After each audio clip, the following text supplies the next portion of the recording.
This is your Thursday Daily Delivery. I am Michael Rand. Got a lot of fun stuff to get to today. Had a great conversation with Rachel Blount, covers the Olympics and several other things for the Star Tribune. She'll join the show in just a little bit to talk through Olympic trials coming up very soon in a lot of key sports, swimming and diving, track and field, and gymnastics. A lot of Minnesotans in the mix there.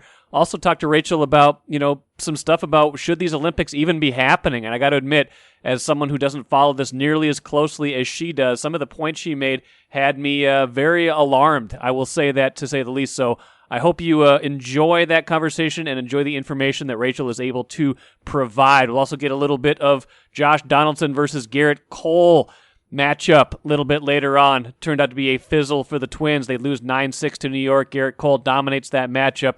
We'll get to that here in just a little bit more. But first, what did I miss? And I've talked a lot on this podcast. Some people have liked to joke with me about, am I a Packers beat writer? Is this a Packers podcast? I talk a lot about Aaron Rodgers because, A, this is a great controversy. The fact that he's trying perhaps to get out of Green Bay, wants to trade out of Green Bay because he's unhappy, reigning league MVP. This is a huge story, not only in the National Football League, this is a huge story for the Vikings. Because I don't think the Vikings could make any move this offseason that would be bigger than Aaron Rodgers leaving the division. Now, the news Wednesday was pretty ordinary in Green Bay. Jordan Love allegedly looked better than he did Tuesday. Packers got their story straight. Jordan Love said he could start if he had to, had 100% ready to go. I'm sure they'd love that way more than Aaron Rodgers playing.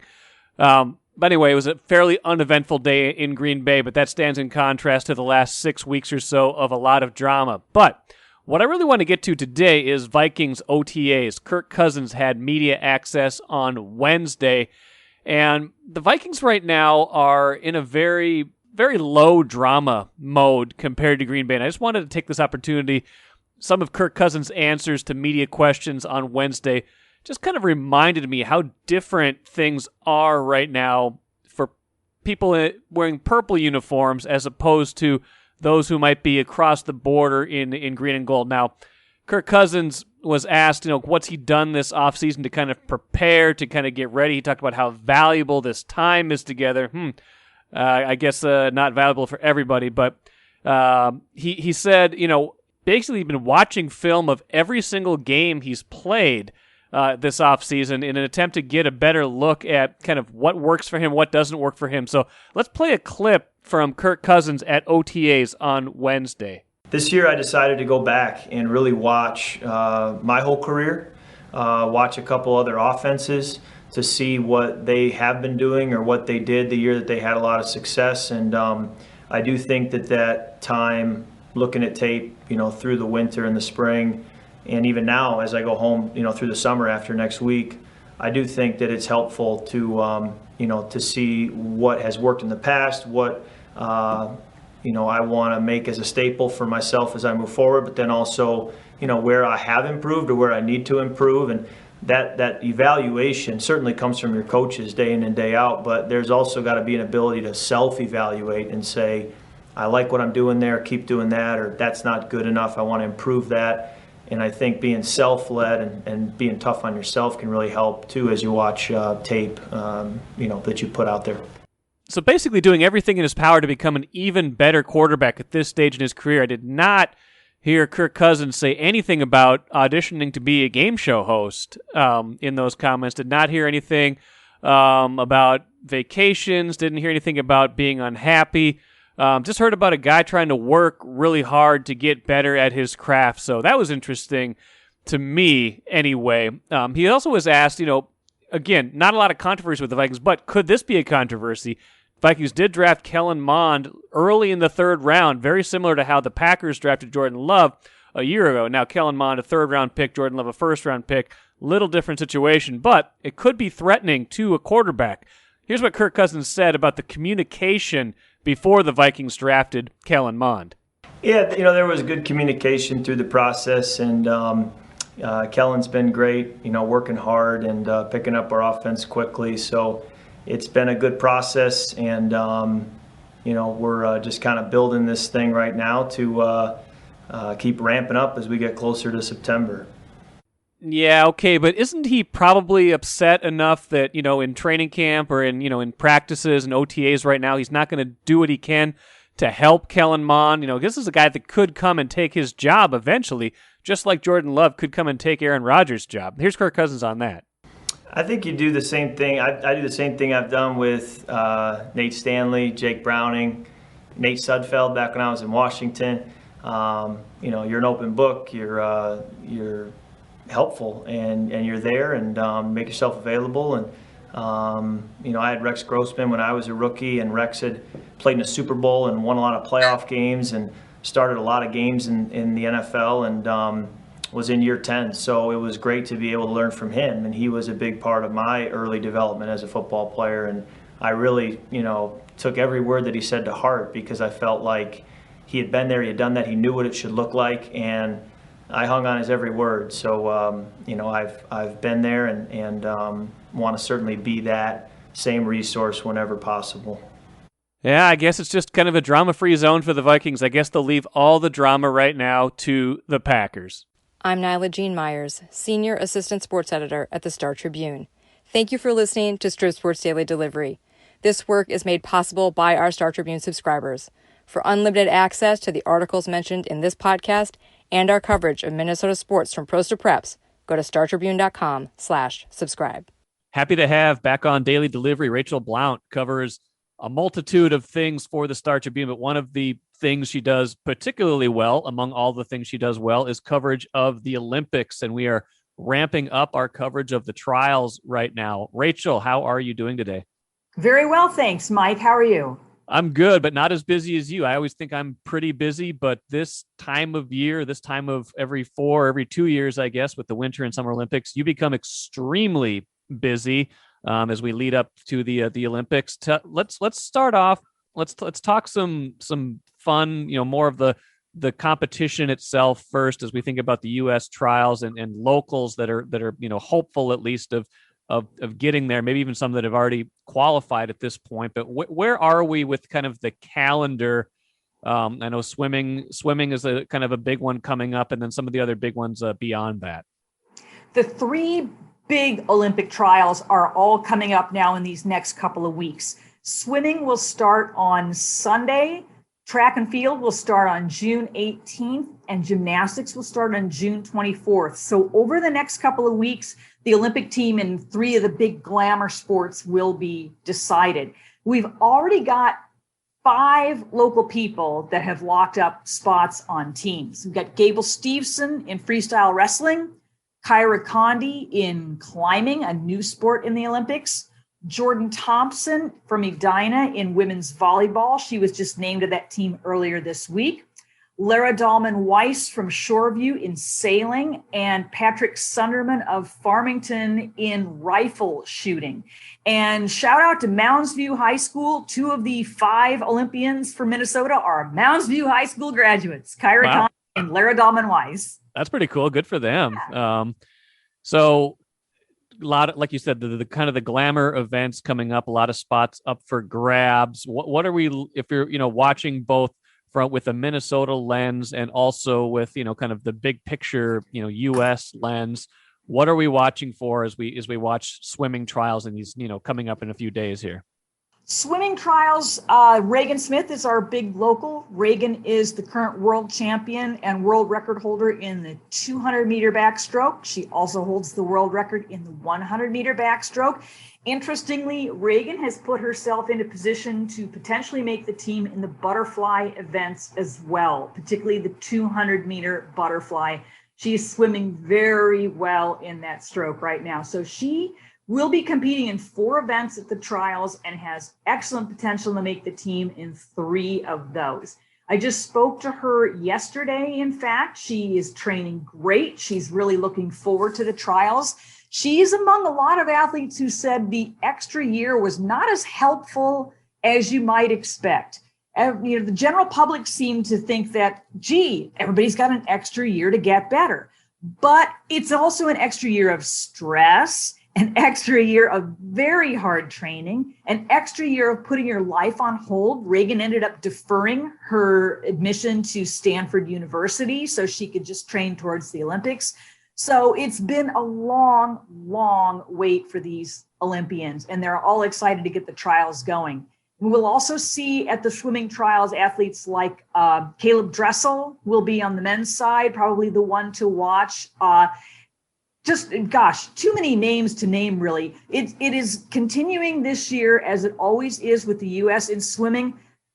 Coaches and athletes say it is harder to make the U.S. team than it is to win a medal at the Olympics. And I believe we'll see that play out again this year.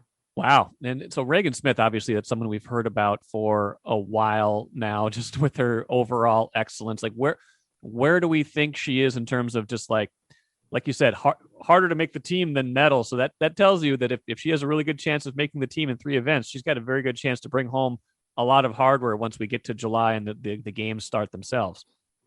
Absolutely. She feels really good about how she's training right now. She hasn't posted her fastest times yet this year, but she doesn't need to. She just needs to swim well enough to make the team, and she's just now tapering. She's not done any tapers earlier this year. She's just been training extremely hard, doing what she needs to do to get ready for the meets. So I think once she gets a full taper, she'll get a full taper for the trials. So I think the trials is going to show us a lot about what Regan is capable of this year. And then she'll get better training and another taper before the Olympics. So a little too early to tell, but simply based on past performance, she certainly has a chance to win medals in those backstroke events, if not the butterfly as well. And then, Fast and Furious track and field, like you said, in about a week. What are we watching there?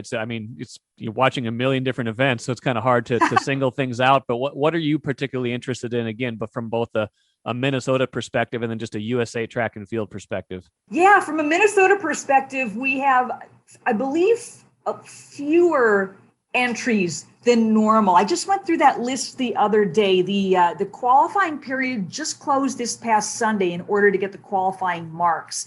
So there's still a few entries that are coming in, but some of the interesting people that we've got locally, Mason Furlick has qualified in 3 events. Mason's a steeplechaser. That's been his bread and butter. He's also qualified in the 1500 and the 5K. So we'll see what events he chooses to do.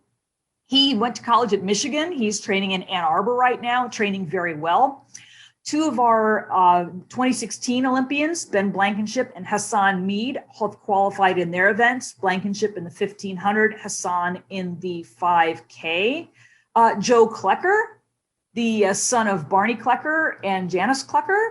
Joe, who runs for the University of Colorado, has qualified in the 5K and the 10K. Obsa Ali, the steeplechaser from University of Minnesota, has qualified in steeplechase. On the women's side, we've got Emma Bates in the 10K, a couple of former Gophers runners, Madeline Strandamo and Abby Kohut-Jackson in the steeplechase. And probably the best hope on the women's side is Maggie Ewan from St. Francis in the shot put. She has qualified in that event. So those are our locals to look for. And generally speaking, everybody's going to be watching Allison Felix to see if Allison can make the Olympic team again. She is a mom now, and life has changed very much for her, but she's running very well. So that will be fun to watch her. Men's shot put should be phenomenal. Peyton Otterdahl from Rosemount is in the mix there, but holy cow, that is a loaded field and some very large men that can throw that shot a very far distance. That will be, I think, one of the most fun events to watch at the games. And of course, the sprints are always exciting. So should be a good trials. And they're at Hayward Field in Oregon, which has undergone a beautiful renovation. So that'll be fun just to see the renovation there. And it's a perfect site for the trials. You said steeplechase like 5 or 6 times. I feel like, why are we so good at the steeplechase in Minnesota? That's a really good question, and one that I have not explored, but it is worth looking into, isn't it? Whenever I watch it, I think, why would anyone do that, right? Because it's grinding. I mean, first of all, you get your shoes wet right off the hop. Oh, yeah. You go over that hurdle, you land in the water, and you're running with wet shoes the rest of the race. It's 3,000 meters. It's a long race, and you're continuing to go over those hurdles, and you can just see the athletes by the end are so gassed. They're barely, they're putting that foot on the hurdle to push them over. And it's one of those events that you watch it and you say, I don't know why anybody would do this once, let alone repeatedly. Maybe it's a Minnesota work ethic thing. I'm going to go with that theory for now, and then we'll explore that more in detail it's as as good time as goes on. anything. It's as good as anything. We're going with it for now. Gymnastics, obviously, in a couple of weeks, huge implications. A lot of, Suni Lee, obviously a headlining name here in Minnesota. But my daughter, by the way, we were watching the U.S. Championships that was on last weekend, right? And yes, she, last time, she's 7. Last time the Summer Olympics was on, she was like 2, right? Because it's been 5 years. Yeah, that's so she, right. We don't watch, we don't just, gymnastics isn't routinely just on regular TV. You don't just like channel hop a lot and find gymnastics. She was riveted by gymnastics. She was like, I want to watch all of the gymnastics. So she is ready for the gymnastics. How ready are you for the trials, and what should we be looking for in that regard? That is going to be a fantastic trials. It's interesting this year with gymnastics because there are only 4 team positions there. The International Gymnastics Federation, it was an attempt to get more gymnasts from countries that don't produce good teams, get more individuals from more countries and a little more diversity into the field. So the top nations are now limited to 4 for the team event, and then they can have as many as 2 individual qualifiers. So gymnasts that will go and they will represent the U.S., but they won't compete for that team gold medal. They'll only compete for a gold medal in the individual all-around or an individual event. So Simone Biles already has 1 spot locked up, right? So yeah, I would think so. Yeah. In essence, that only leaves 3 positions, and it is a pretty good log jam for those 3. Suni Lee and Jordan Childs, who is a young teammate of Simone Biles at Simone's gym, World Champions Center in Spring, Texas, they separated themselves from the pack a little bit at U.S. Championships. They were your silver and bronze medalists there. They were obviously extremely good. Suni looked terrific in her comeback to the all-around from these foot and ankle injuries that have bothered her for a long time now. She broke her foot last summer. As it healed, she got tendonitis in that ankle. And so it's not a stability issue, but it's a pain issue. And floor exercise and vault, when you are landing so hard on your feet, those are the 2 events that she's not been doing. She'd been limiting herself to bars and beam, which are her two strong events anyway. But she put in floor and vault for U.S. Nationals, did very well. So I think we can expect to see more improvement from her at the trials, another step forward. Grace McCallum is still in the mix. Grace tied for 7th at the U.S. Championships in the all-around and was the bronze medalist on beam. She still has a chance. And on the men's side, we'll have to wait and see what happens with Shane Wiskus, the former men's gymnast from the U. So Shane was in the hunt for the silver medal in the all-around in the men's competition, and then just had a disastrous high bar routine on his final event in the finals. He fell 3 times and got up and finished. I don't know how he did it, but he got up and finished and ended up 9th overall. Ooh. And I've not heard an update on his condition. There's, you always worry about concussion when you have that kind of a fall. So we'll have to wait and see, first of all, if Shane is healthy enough to compete. And second of all, if he is healthy enough to finish well and make that team. He was very much in the hunt for the Olympic team before that. So, hopefully for him, he'll be able to continue on and try and make the team. You mentioned earlier the impact of the extra year on a lot of these athletes. And, again, not ideal to have to train another year necessarily. Maybe it gives some athletes a chance to get more into the mix, but a lot of them, it's like this another 365 days of this mental grind, especially when this was not a normal year to train or do anything. I imagine gymnastics felt this maybe more than some other sports, even because your window of competition, your age window of competition is a lot more narrow in gymnastics, is it not? There were 2 things that happened in gymnastics with the extra year. First of all, they allowed girls who were not age eligible in 2020 to become age eligible this year. So that was an influx of another 3 or 4 very good gymnasts into an Interesting. already crowded field. So you've got more competition now. And also, it's very hard in gymnastics. It is such a brutal sport on the body. Hard for them to remain healthy and sound over a long period of time. Suni Lee's coach, Jess Graba, was just talking about this to me last week, right before nationals. He said the extra year in Suni's case was actually really hard because it was all about keeping her healthy, keeping her together and in good physical condition for another year, which is really hard to do. Even if your training is somewhat limited, you're still putting a lot of stress on those bones and joints. And so in gymnastics, that's been the challenge for most of the athletes there, is just continuing to train at a high level and not getting hurt. We've talked a lot about the upcoming U.S. trials, but we would be remiss if we didn't talk about the fact that there's some, still some, not necessarily doubt, but I got to ask you, like, are the Olympics going to happen, Rachel, and should they happen? And where are we at with Japan's, response to the pandemic? What are the medical professionals saying about, should this even be happening right now, even as numbers generally go in the right direction with COVID, after this, getting postponed a year? Will they happen and should they happen are two separate questions here, to be sure. They almost certainly will happen. The IOC is forcing this. Dick Pound from Canada, who's a senior IOC member, said last week, only Armageddon would prevent the Olympics from happening as scheduled. The Japanese people are not happy about this. They honestly feel as if the Olympics are being forced upon them.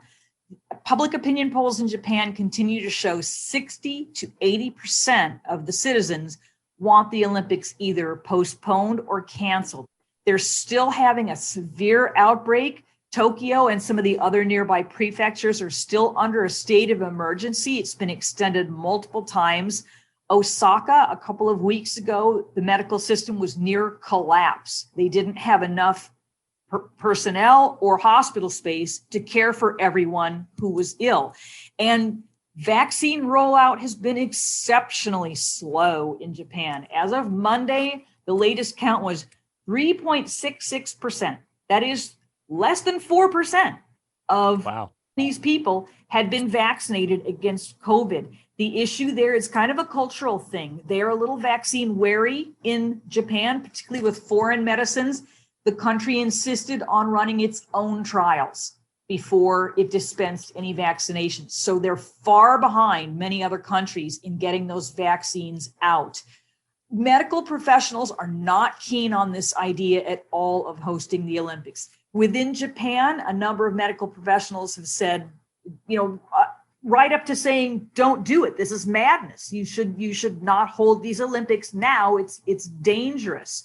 Outside the country, medical professionals are saying the same thing. Some doubt has been shed on the mitigation procedures that Japan has talked about, that the organizing committee has talked about, that they may not be good enough to prevent spread. And there's also concern that with athletes coming from around 200 countries, including places like India and Brazil and South Africa, where their own variants have been spawned, that there could be another mutation that develops at the Olympics and is then exported to the home countries of all these athletes. So tons and tons of questions still about the wisdom and safety of hosting the Olympics at this stage of the pandemic. How do athletes feel about it? And you're going to be traveling for these Olympics. How do you feel about, just the games going on? The athletes, publicly, what they are saying is that they are still excited about it. They're still good with it. And I get that. These are people that have been training for these games for 5 years now. I totally understand why they want to go on with it.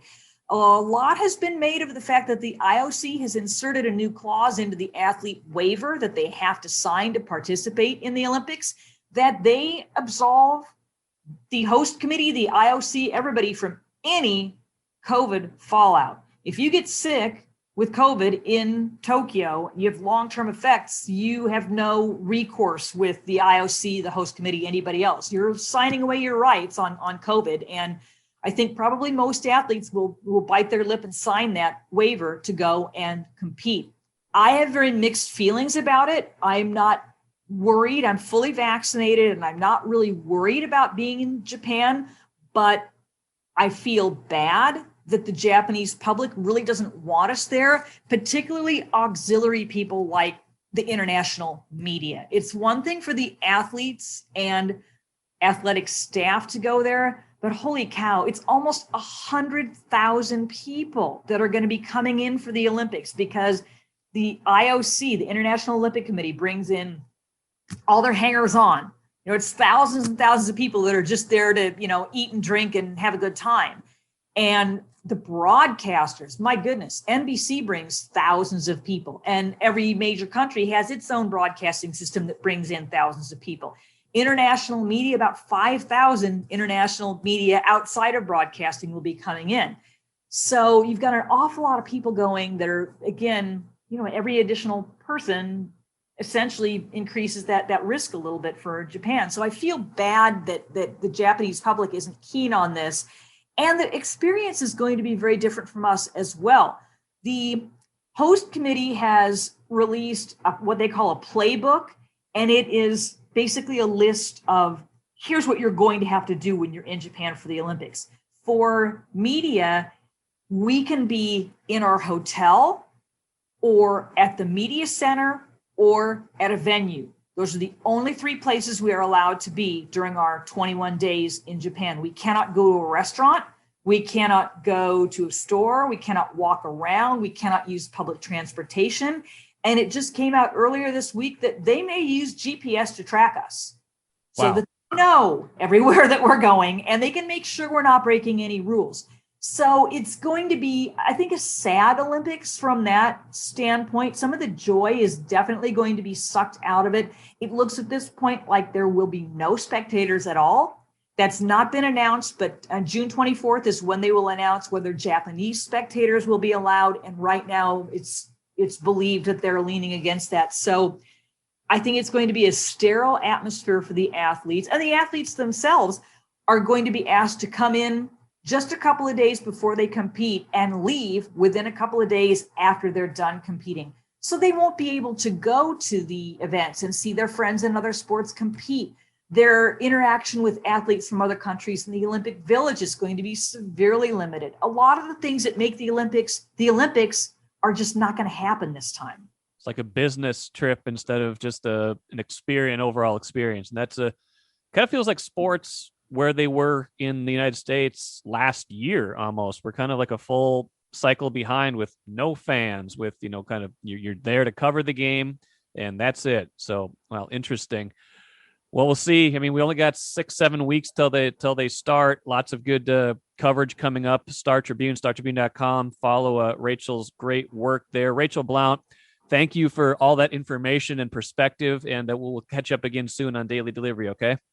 Sounds great, Mike. Thank you. Great stuff from Rachel. She does an amazing job covering the Olympics for the Star Tribune, has done so for several years now. I'll be watching. It's been interesting to watch the trials. I've got different feelings about the Olympics right now, I think, than I did before I talked to Rachel. But I think by and large, if the athletes are on board with this, I hope this is still something that they'll remember and take away as a really positive experience. And, for the TV viewer, it probably won't feel all that different, but it's going to be a different type of Olympics for sure. Let's end with the cooler. We've talked about this a lot on the show too, but the day finally came. Josh Donaldson versus Gerrit Cole. Didn't turn out to be much of a matchup. Certainly wasn't any theatrics or beanballs or anything like that. Gerrit Cole just kind of took care of business, struck out Donaldson twice, his first 2 at-bats, and then got him on a fly ball to right in the 6th inning. So 0 for 3 for Josh Donaldson after accusing, more or less, Gerrit Cole of being one of the pitchers who is using more than just a little illegal substance on a ball. I think I saw Gerrit Cole tip his cap towards Josh Donaldson after he struck him out in the first inning. Josh Donaldson just kind of walking back to the dugout. So, Gerrit Cole hitting 100 miles an hour a couple times in that game just kind of goes to show Gerrit Cole's still a pretty good pitcher. We'll see what the spin rates are on all those pitches as the year goes on. But he's still probably going to be okay, even if there is a crackdown. And, maybe next time, hopefully Josh Donaldson can back up the words with a little bit more punch at the plate. That'll do it for today. I'll have Lavelle E. Neal III on Friday's show. Maybe we'll talk a little bit more about the Donaldson, Gerrit Cole stuff, a little bit more about pitchers cheating and fan behavior. Lavelle's got a column coming up about that.